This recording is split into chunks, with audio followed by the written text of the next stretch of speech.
My father was a lifelong golfer. And when I was little, he used to let me caddy for him. And he never liked the way I held a club or how I swung the golf club at the ball. And so I never developed a love for the game. But I have lots of friends and lots of relatives, both male and female, that love to golf. And one of the aspects of golf that I never could really understand was how they could decide when to use which kind of an iron and which kind of a club. They're tools. They're meant to get the golf ball from one part of the fairway closer to the hole on the green. Like all tools, it takes a certain amount of expertise in order to know which tool to use when. It's the same thing with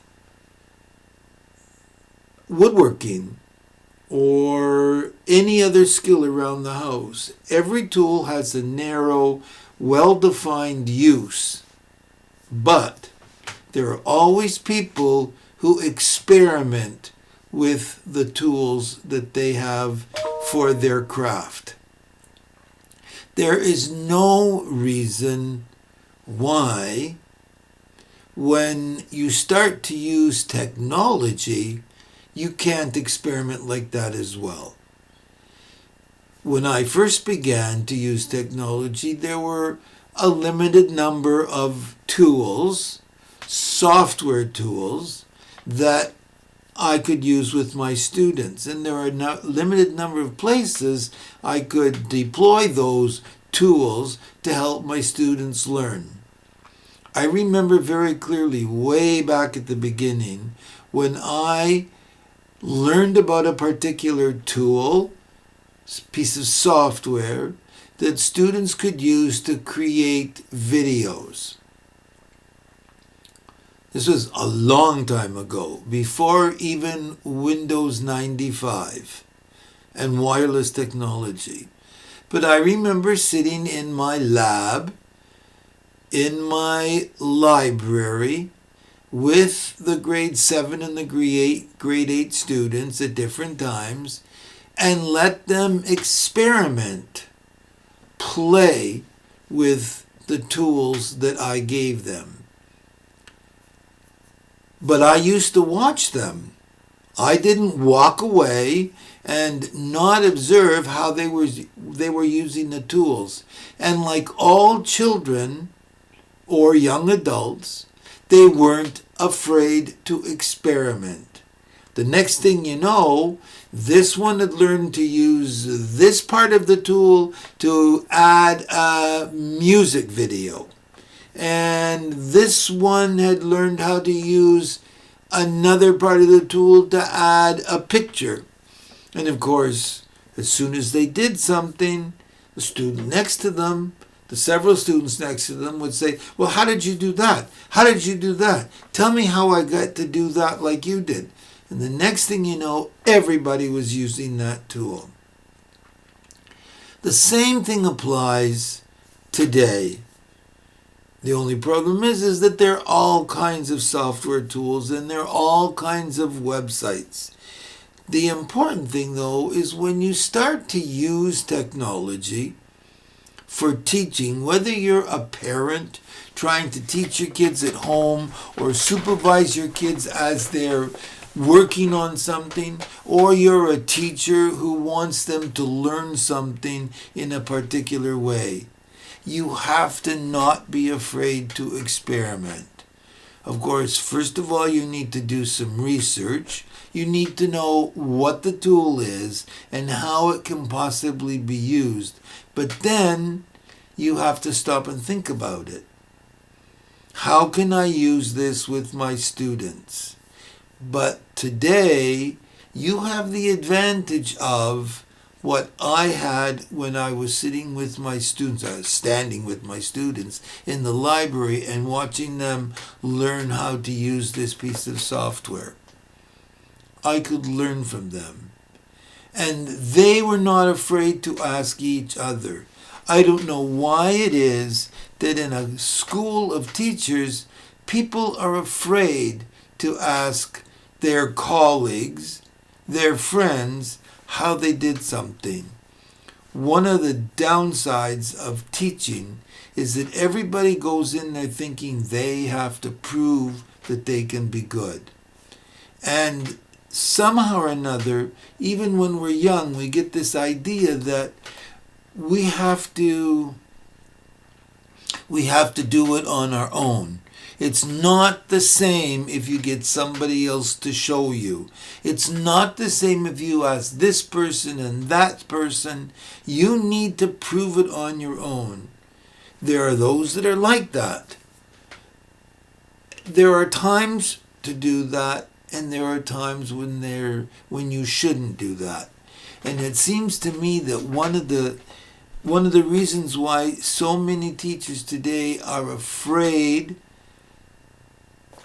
to use online learning, for instance, is that they don't know what they have to do, and they're afraid that if they do something the wrong way, it's going to blow up in their faces, and they're not going to be so successful. When I first used to ask my students, how did you do this and how did you do that? And I would experiment myself. I didn't worry if I didn't get it perfect, because practice makes perfect. The same thing when my father was on the golf course and he would use one club versus another, or one iron versus another. What is good for one person is not at all good for another person. But you only learn what's good for you by trying and not being afraid. One of the things we learn as we become more expert at teaching is that we have to encourage our students to be risk takers. It's only through taking a risk that we make advances in what we're able to do. I remember one of my grandfathers always used to say, you have to learn from your mistakes. You make a mistake, you go back and you try to fix it by trying some other way. The very first time you try to use a particular program, like I spoke about in the last couple of online learning lessons, like using something like Zoom. At the beginning, you're a novice. You don't know anything. You ask somebody and then you help them. They help you, rather, get going. This week, I spoke to a close friend who wanted to have a Zoom, or wanted to participate in a Zoom service that I'm holding. And I told him I was going to invite him to a meeting on Zoom so he can experiment with it. Hopefully he's downloaded Zoom, I told him to, and hopefully he's gotten my invitation. He needs more reassurance than other people, so I've got to help him go slowly. But other people don't need to go one step at a time. They go by leaps and bounds. One of the ways in which we're going to have to help our society is to encourage our students to be better at taking risks.